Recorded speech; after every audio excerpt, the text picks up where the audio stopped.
नमस्कार। आप जुड़ चुके हैं एपिलॉग के साथ। जैसा कि आप देख सकते हैं कि हम आपको हर एक वीक में आपको अलग-अलग कश्मीरी पंडित की स्टोरीज, उनकी मुँह ज़ुबानी लेके आए हैं।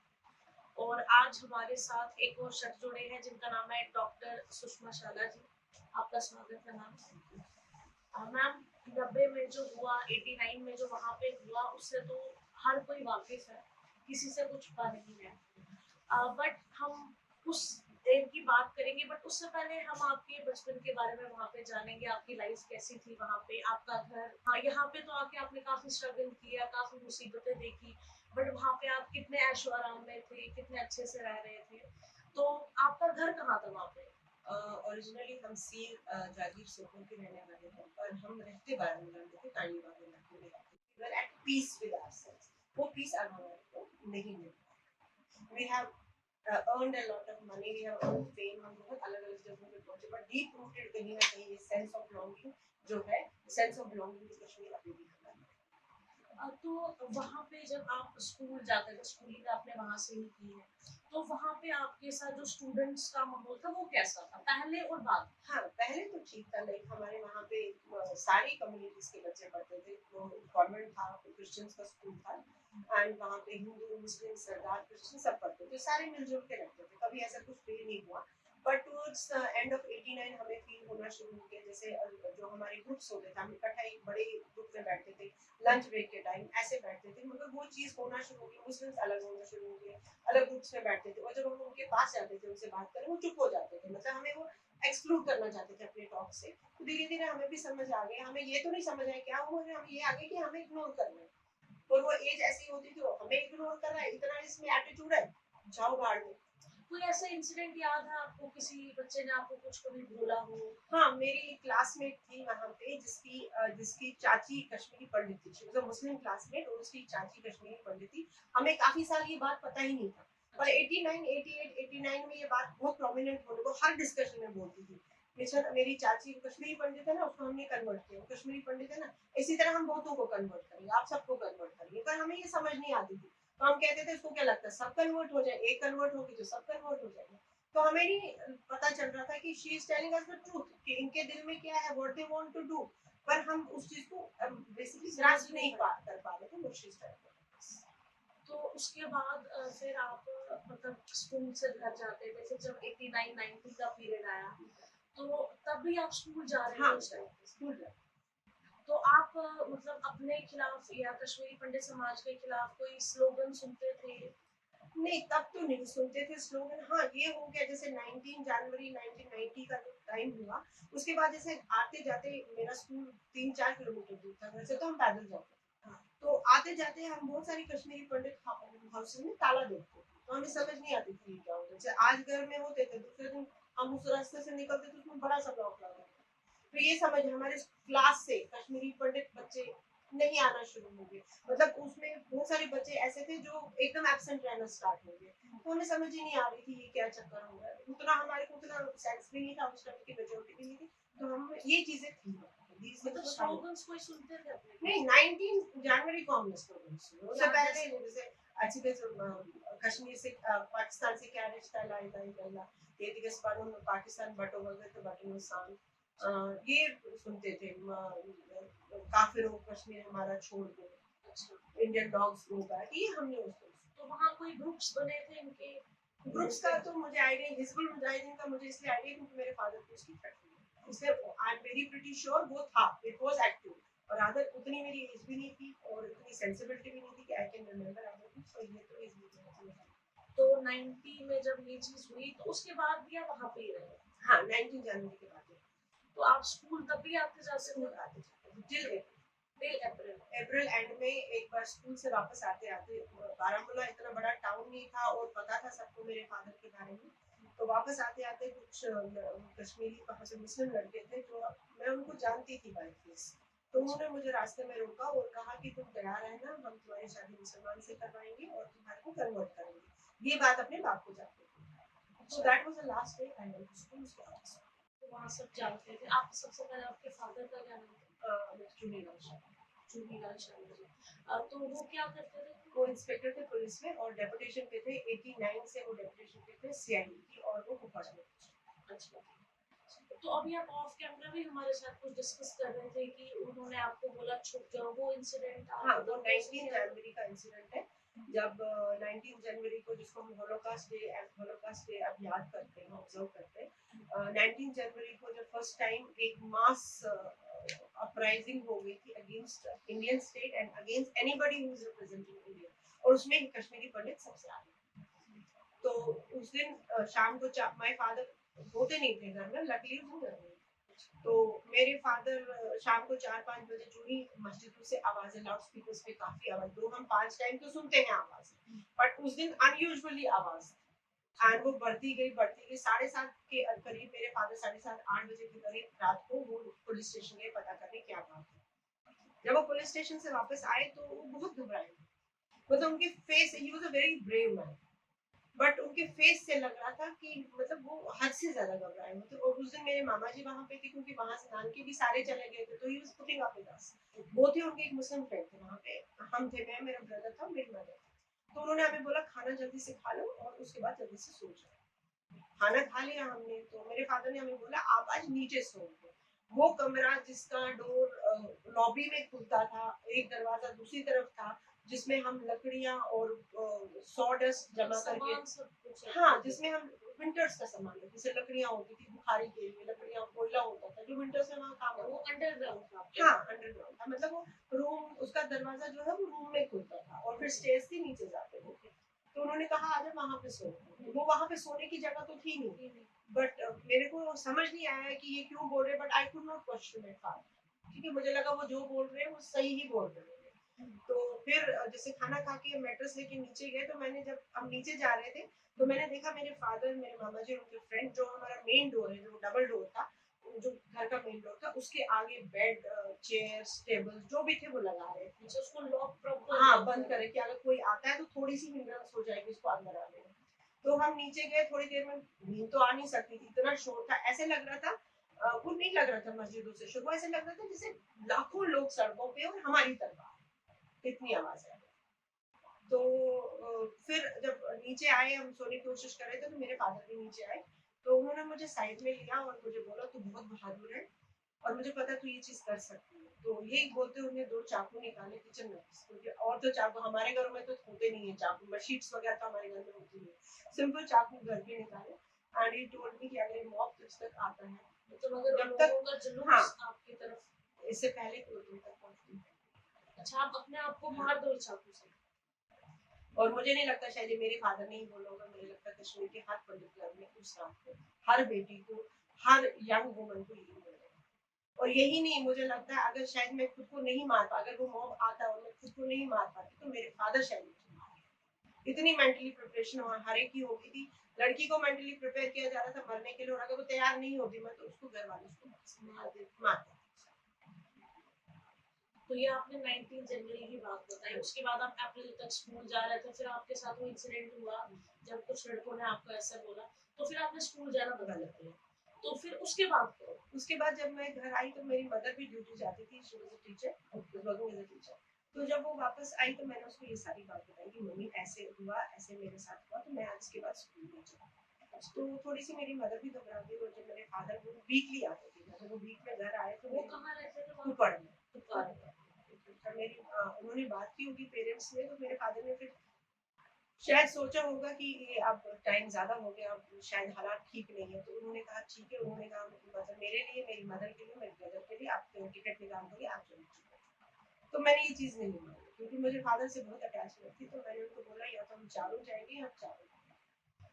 जब मैं बिल्कुल नहीं मानी तो फिर मेरे फादर भी तैयार हुए थे, फिर उन्होंने मुझे कहा मैं लीव के लिए अप्लाई करूंगा, तो हम निकल चले।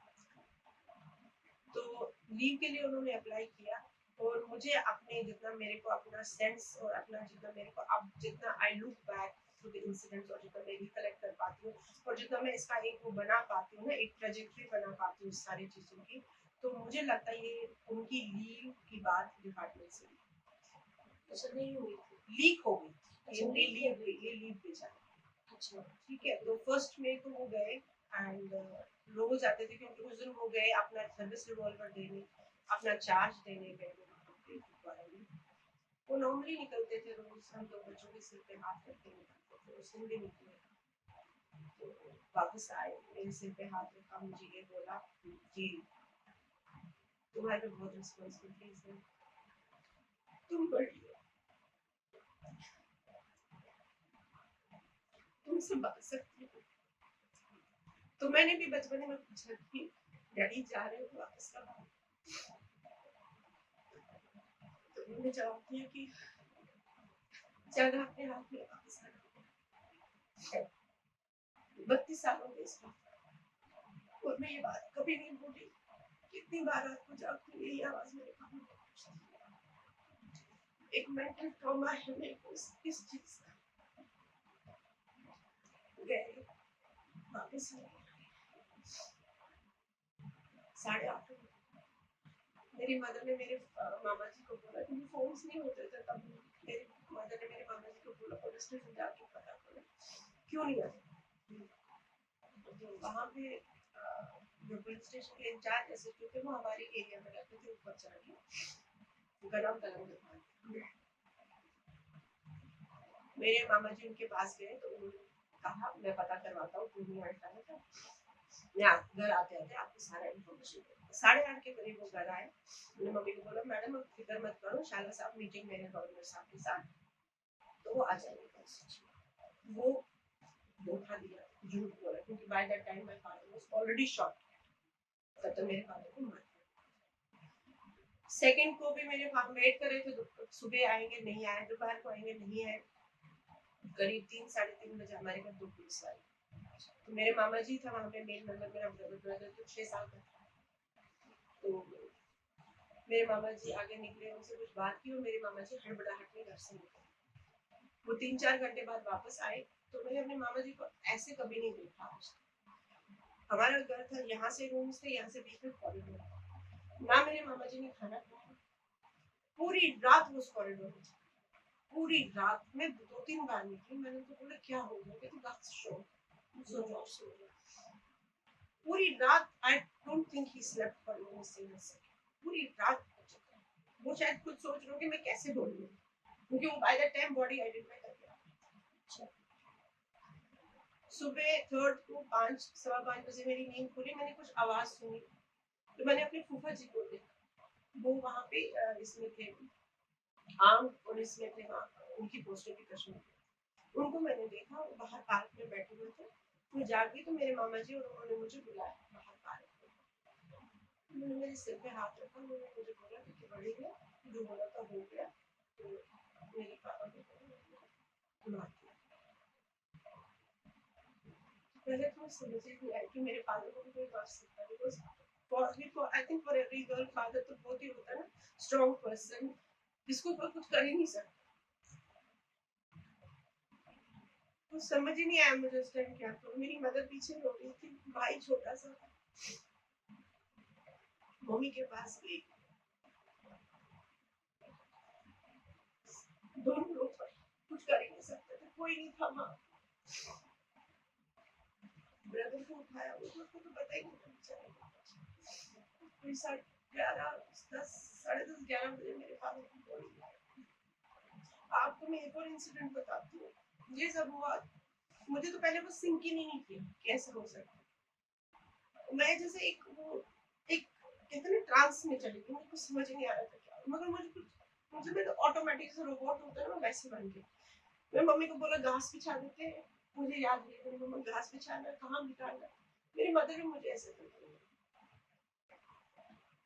तो फिर फादर की बॉडी लाए, व्हाइट क्लॉथ ऊपर था, मैं वही देखना चाहती थी मेरे फादर के साथ।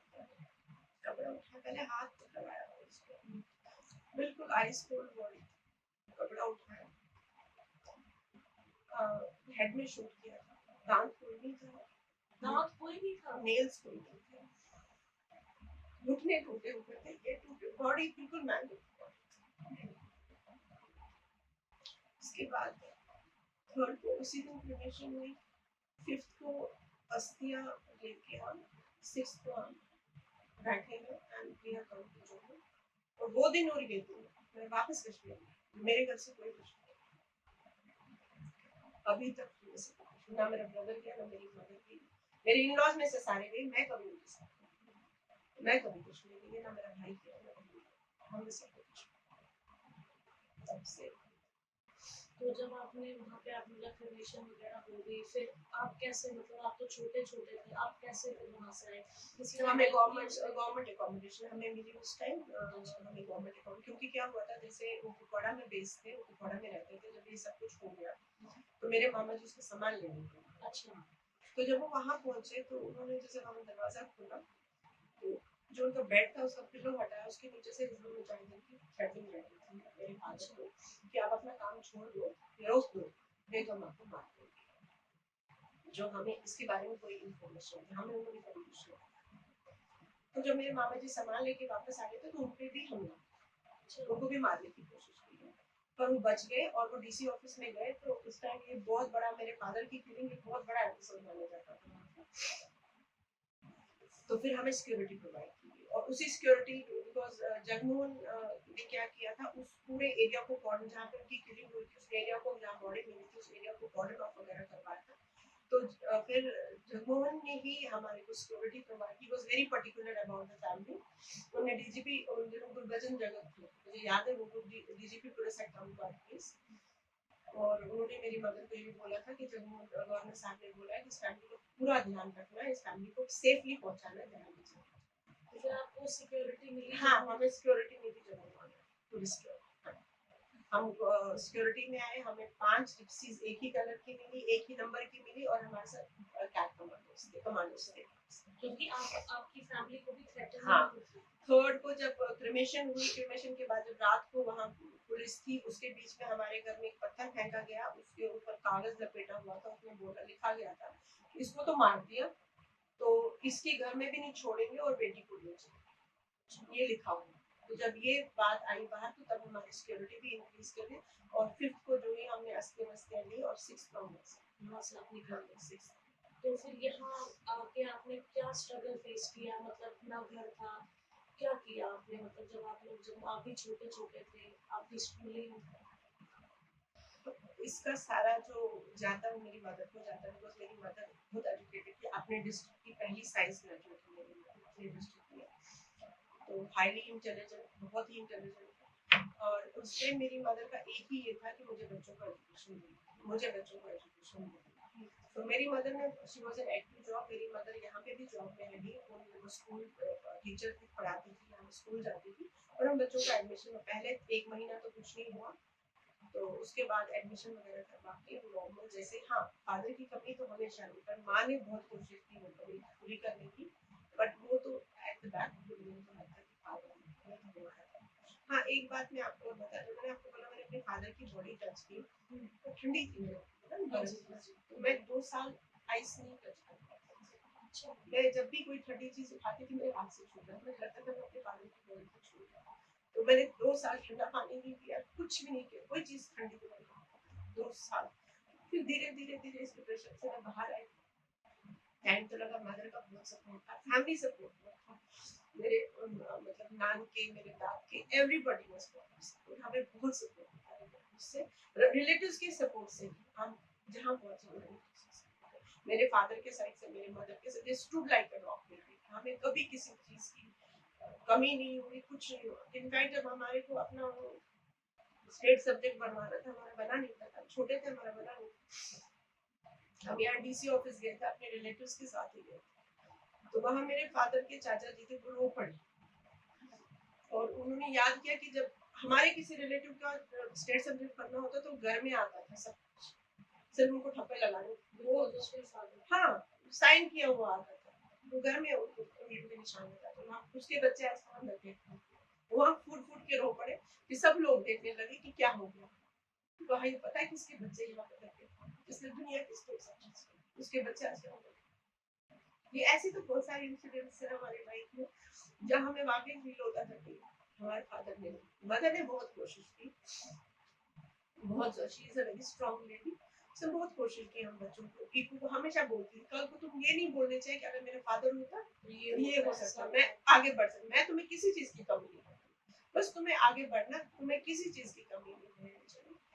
तो मेरी मदर ने बहुत सैक्रिफाइस किया, आपने स्कूलिंग यहीं से की हमने, मेरे ब्रदर ने भी, मैंने भी यहीं से स्कूलिंग, फिर वो भी आगे निकल गया, मैं भी निकल गया।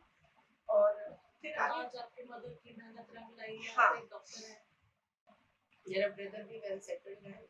मदर ने बहुत कष्ट उठाए, फिजिकली भी उठाए, सेहत भी बहुत खराब हुई, उनको बाद में कैंसर हो गया। तो फिर वो भी सर्जरी, वो भी एक बहुत बड़ा ट्रॉमा था हमारे लिए, बट थैंक गॉड 17 साल हो गए उस बात को, शी इज परफेक्टली ऑलराइट। तो अभी वो ठीक है। हाँ, तो उसके बाद आपकी स्कूलिंग हुई, फिर यहाँ से ही आपने डॉक्टरेट करा। नहीं मैंने जेएमसी एमएससी सीखी, JMC मेट्रोपोलिटन MSc। आपको लगता है तब या अभी, अब कोई कश्मीरी पंडित की आवाज बना था तब या आज, अभी भी, मतलब जैसे अभी भी वहाँ पे टारगेट किलिंग्स हो रही है हिंदूज की, मतलब लगता है आपको कोई कश्मीरी पंडित क्या ओवरऑल हिंदू की आवाज ही कोई नहीं बन सकती, बिकॉज इस कंट्री को जो लेके डूबा वो सेक्युलरिज्म है। इन सिंपल वर्ड्स, सेक्युलरिज्म सिर्फ हमारे पंडित है, सिर्फ हिंदूज के, ये नहीं मैं बोल रही हूँ कश्मीरी पंडित, आप देखिए वहाँ कश्मीरी पंडित की भी, वहाँ बाहर से जो है उनकी भी की, क्यों? वो रिप्रेजेंट कर रहा है इंडिया। वहाँ पे इंडिया चाहिए नहीं उनको, इंडिया से पैसा चाहिए, इंडिया से सब कुछ चाहिए, पर इंडिया नहीं चाहिए। तो अगर देखिए, आप देखिए जब 1947 हुआ, सिंपल सी बात है, 1947 में दो कंट्रीज बने on the basis of religion. यहाँ पे हिंदू मेजॉरिटी, वहाँ पे मुस्लिम। वो क्या है? पाकिस्तान क्या बना? Islamic state. हम क्या है? Secularist. This secularism has killed us, and this secularism is killing us. It is killing us. It is rotting our roots. और ये सेक्युलरिज्म ही हमें, तो हमारी तो आवाज ही नहीं बची, क्योंकि हमारी आवाज तो दब ही जाती है ना under the guard of secularism. अगर कोई बोलना भी चाहे उसका गला बंद कर देते, नहीं बोलना है, नहीं बोलना है, बिकॉज माइनॉरिटी अपीजमेंट है। Minority appeasement to a certain level is okay. Kashmir में हम माइनॉरिटी थे, हमारी तो कभी अपीजमेंट नहीं होती। तो secularism has killed our country, secularism is killing us. This is what happens. 32 साल से हम वो एफआईआर, 31 साल से इनफैक्ट वो एफआईआर लेके घूम रहे थे, वो एफआईआर नंबर, अच्छा एफआईआर नंबर ही गलत। तो आपने कहीं आगे बात की, किसी को लेटर लिखी या? हाँ, मैंने नेशनल ह्यूमन राइट्स कमीशन को लेटर लिखी कि मेरे फादर के एटलीस्ट आई वांट समथिंग। अब देखिए मेरी मदर स्टिल 70, ठीक है, मेरी मदर ने पूरी जिंदगी मेरे फादर की लिए, ठीक है, बच्चे होते मगर एक पार्टनर इस एज में होना बहुत जरूरी है। एक मतलब हमें पता ही नहीं, एक अनसर्टेनिटी हमारे दिमाग में बच्चों के मदर के रही है कि क्या हुआ था, किसने किया था, क्यों किया था। हमें तो जवाब चाहिए ना, हम तो सिटीजन है, कोई हमने गलत काम नहीं किया। मेरे ब्रदर ने उठा, उसने बंदूक लेके किसी को नहीं मारा, मैंने किसी को नहीं मारा, मेरी मदर ने कुछ नहीं किया। तो एक तो होना चाहिए ना कि हमें एक जस्टिस तो कहीं मिलना चाहिए ना, वो तो है ही नहीं।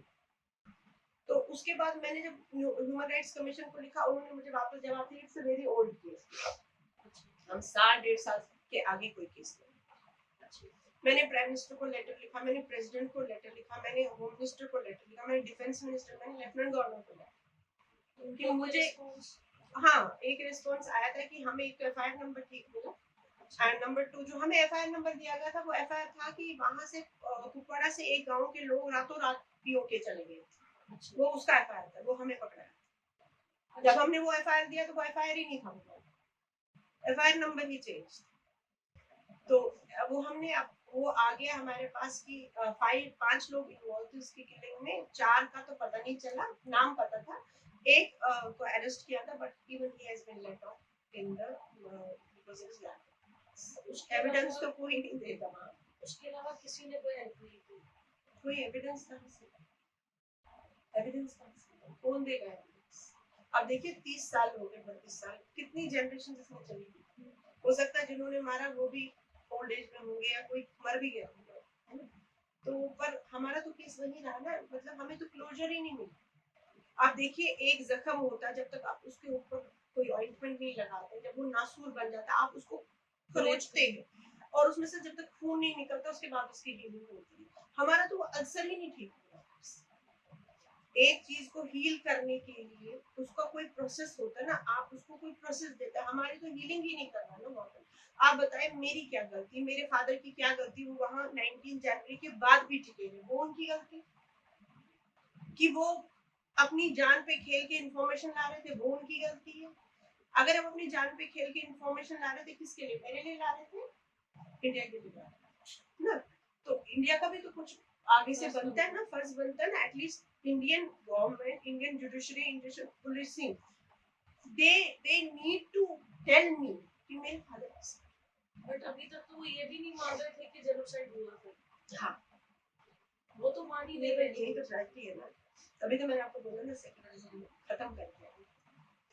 ये तो जेनोसाइड, और हम बात करते, वो कहते 200 लोग, 100 लोग, कुछ तो कहते क्या 80 लोग मर गए इनके उस पे हल्ला मचा रहे। एक चैनल वालों ने मुझे बोला मैम 80 लोग मर गए, तो मैंने उसको कहा मैं तुम्हें लिस्ट दे दूंगी, उसमें देख लेना कितने 80, तो बहुत सारे 80, एक सिर्फ 80 नहीं है। सो बेसिकली क्या है कि हमें क्लोजर दे दो। एक पूरा 32 साल एक अनसर्टेनिटी में जीना बहुत मुश्किल। आप 2 दिन जी के देखो, मतलब इतने इंपॉर्टेंट लाइफ इवेंट्स हमारी जिंदगी में हुए, मेरे फादर थे ही नहीं। और क्यों नहीं थे? क्योंकि वो इंडिया के लिए काम, अगर वो बाकियों की तरह करते, नहीं करते, उनको टेररिस्ट को इंफॉर्मेशन देते, शायद बच जाते, पर उन्होंने वो सब नहीं किया। वो छोड़ देते वो काम करना, निकल जाते वहां से, शायद बच जाते, but he preferred to serve his motherland, to serve his country rather than caring for us। और मुझे लगता है शायद मेरे फादर से वही गलती होगी, बिट्रेयल उनको अपनी डिपार्टमेंट से हुआ, अपने डिपार्टमेंट से इंफॉर्मेशन उनके पीएसओ ने आइडेंटिफाई किया कौन है, पीएसओ ने आइडेंटिफाई किया, ही इज द मैन, इसकी आकार नहीं, इसको ले जाओ। और जितना इनह्यूमन तरीके से मेरे फादर को टॉर्चर किया गया था, मैं वो बता नहीं सकती, बता नहीं सकती। जीते जी आप किसी के दांत खींच लो, जीते जी आप किसी के नक को निकालो, उसकी जॉइंट्स तोड़ो, उसको उसकी बॉडी पे सिगरेट बट्स लगाओ, उसके ये तोड़ दो, और फिर उसको घसीट के ले जाओ एक पेड़ पे लटकाने के लिए। और इतना ही नहीं, काशीपुरा इलाके में उस गांव में उनको लेके गए थे, जब बस से उतारा तो उसके आसपास के 3-4 गांव के मुस्लिम्स वहां जमा, और वो हंस रहे थे, देखो काफिर को कैसे फांसी दे। फिर भी मेरे मेरे फादर के पास पिस्टल नहीं थे, अगर शायद पिस्टल होता मेरे फादर को अच्छा। उन्होंने इतना रेजिस्ट किया कि 5 लोग उनको फांसी पे नहीं चढ़ा सके। फिर किसी ने बोला दियो सुबुल लागू सुबुल, देन दे शॉट। अगर आज के डेट में अगर सरकार आपको बोलती कि हम रिहैबिलिटेशन करेंगे हिंदूज को या कश्मीरी माइग्रेंट्स को, हम वापस ले जाएंगे कश्मीर, तो आप जाओगे? कैसे ले जाएंगे? इस मेरे इस क्वेश्चन का जवाब दीजिए। जैसे हम कश्मीर में पहले रहते थे, मेरी थी, मतलब एक मोहल्ले में 2 कश्मीरी पंडित हैं जो इजी टारगेट होते, मतलब वैसे हमें ले जाएंगे जहाँ आपकी पुरानी जगह थी वहां पे बिठा देते हैं, वहां पे तुम इजी टारगेट है ना, मतलब वो हो गया ना कि तुम भेड़ियों के सामने हमें फेंक रहे हो। या तो उनको एक प्रॉपर एक ऐसी उनकी सेटलमेंट बनाओ जहाँ सिर्फ कश्मीरी पंडित, कि अगर ऐसा अटैक हो भी जाता है, पहले तो अगर ऐसे सेटलमेंट बनती है तो वो वहां पे सिक्योरिटी होगी, और उसके ऊपर अगर अटैक भी होता, अब हम 90 के कश्मीरी पंडित नहीं रहे, ठीक है ना, अब हम में भी थोड़ा जिगरा आ गया है, जितना मेरे को लग रहा है। तो अगर 90 का सेटलमेंट देते फिर तो वो हमें बेटर यही मारते, ठीक है ना। तो अगर वो एक जगह हमें सेटलमेंट करते, वन प्लेस सेटलमेंट देते हैं, तो उसमें ये होगा we will be able to save each other and we will be able to save ourself because हम यूनाइटेड हैं। अगर हम 2 घर उधर 2 घर इधर कश्मीर में जैसे बिखरे, फिर हम में से कोई वापस, then it will be end of Kashmir. फिर कोई बोलेगा किसी जमाने में कश्मीरी पंडित नाम का एक मतलब कम्युनिटी होती थी, जो अब नहीं है। अगर वैसा सोच रही है गवर्नमेंट कि हम उनको वैसे ही ले जाएंगे वापस। बट अगर अभी पीएम पैकेज वालों की बात करें, वहाँ पे अभी जैसे उनको भी टारगेट किया जा रहा है, या बैंक मैनेजर थे विजय कुमार जी, रजनी बाला जी थी यहाँ से, तो उनको भी टारगेट किए गए वहाँ पे, तो उनके लिए भी सेफ नहीं है अभी कश्मीर। वो भी आधे से ज्यादा तो वापस आ गए, कुछ अब वहाँ पे हैं जो रहे हैं अभी वहाँ पे, अब तो वो लोग आधे से ज्यादा यहाँ पे वापस आ गए। तो अब सरकार कह रही है कि अगर हम इनको 8 जोन अलग अलग में शिफ्ट करेंगे, मतलब श्रीनगर में लाके इनको 2 जोन में बैठ के ऑफिस में बैठ के पढ़ाएगा, उसको तो जाना है ना, मार्केट निकल रहा है। हाँ नहीं वो तो आप छोड़िए, वो तो छोड़िए, इंजीनियर है कोई जेई है, उसको फील्ड में जाना है, ठीक है ना, वो तो वहां बैठ के ना डीसी के सामने या किसी जोन के ऑफिसर, जोनल ऑफिसर के सामने टेबल लगा के तो नहीं पढ़ाएगा ना, तो गवर्नमेंट को देखना।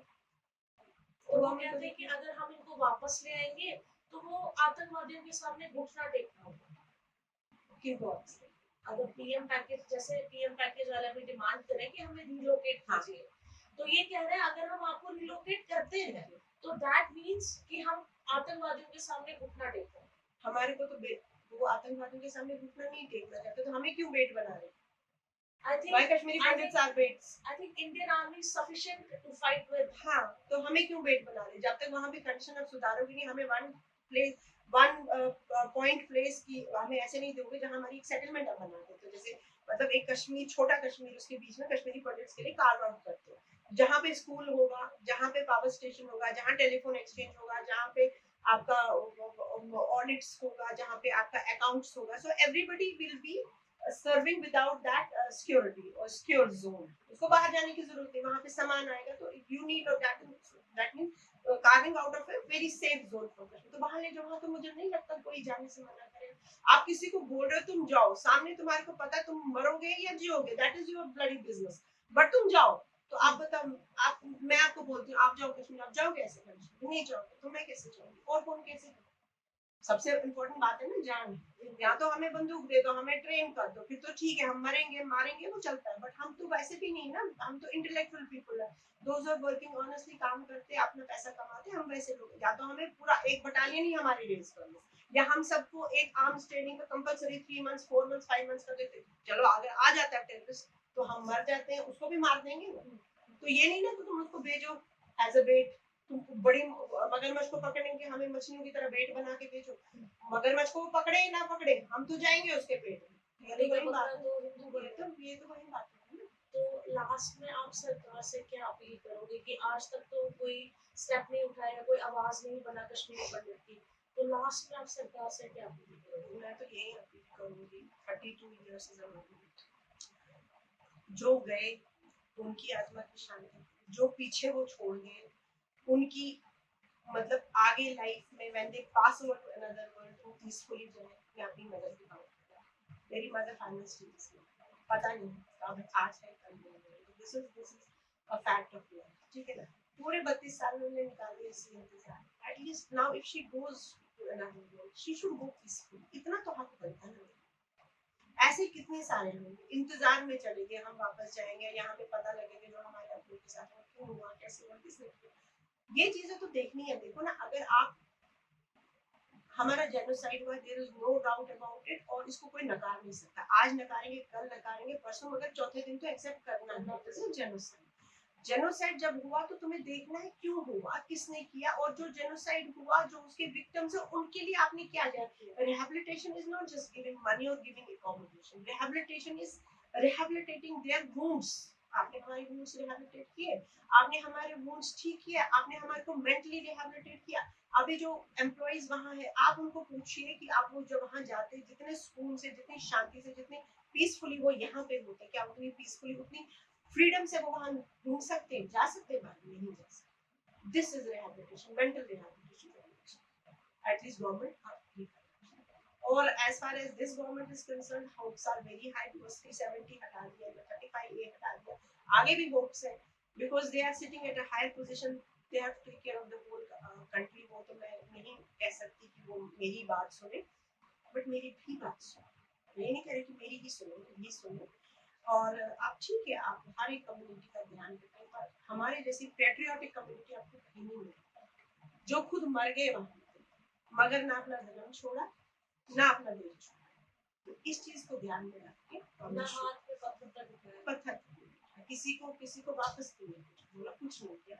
ऐसी कम्युनिटी के लिए गवर्नमेंट नीड्स टू, और ये है, ये गवर्नमेंट को सोचना है, क्योंकि मैं तो I am not a policy maker, but as a layman even I can understand this thing कि वहां अगर आप किसी को भेजोगे इस टाइम में तो वो वापस नहीं आएगा, जीते जी तो वापस नहीं आएगा, उसको फिर 4 कंधे ही उठाते हैं।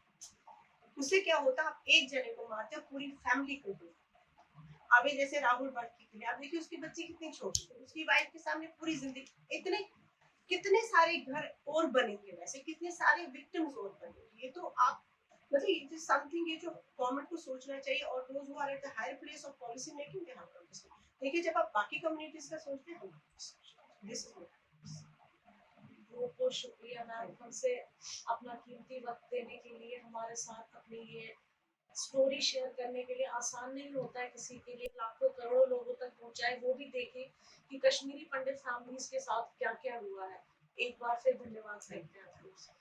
जैसा कि आपने देखा, इन्होंने बताया कि इनके पिताजी वहाँ सीआईडी में थे, वहाँ पे अपने देश के लिए काम करते थे, बट आखिर में उनको मिला क्या? सर में गोली, दांत निकाल दिए गए, हाथों की ये हड्डियां तोड़ दी गई, सिगरेट बिट्स लगाए गए, कोनी, ये नेल्स, नाखून, हाथों के नाखून जो थे उंगलियों के, वो तक सारे निकाल दिए गए थे। आप सोचिए कहाँ तक जायज है ये एक इंसान के साथ। मतलब मैं कहती हूँ, मैं शब्द नहीं शायद इस्तेमाल कर पा रही ऐसे ट्रीट करना, घुटने तोड़ देना। मतलब मेरे पास तो शब्द नहीं है इस चीज को बयान करने के लिए। ऐसी और कितनी कहानियां हम आपके समक्ष लेके आएंगे और लाए भी है। और सरकार से अब यही अपील करते हैं कि कश्मीरी पंडित का कुछ सोचिए। अब किसी के घर और किसी के बेटे या हस्बैंड की या बाप की लाश नहीं आनी चाहिए, या किसी माँ या बहन की किसी की डेड बॉडी नहीं आनी चाहिए। नमस्कार।